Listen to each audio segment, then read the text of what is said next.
Сәрсемалиева Шилмағамбетованың азаматтық талабы ішінара қанағаттандырылсын.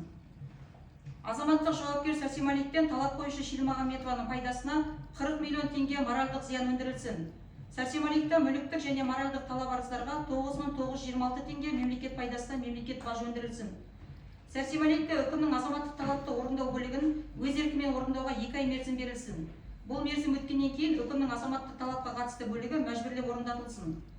Қазақстан Республикасының жәбірленушілерге өтемақы қорына сотталған Сәрсемалиевтан 30 айлық есептік көрсеткіш мөлшерінде 117.960 теңге мәжбүрлі төлем өндіріліп алынсын. Іс бойынша сараптамалар жүргізу үшін жұмсалған 2.512.128 теңге процестік шығындар Сәрсемалиевтан мемлекет пайдасына өндірілсін.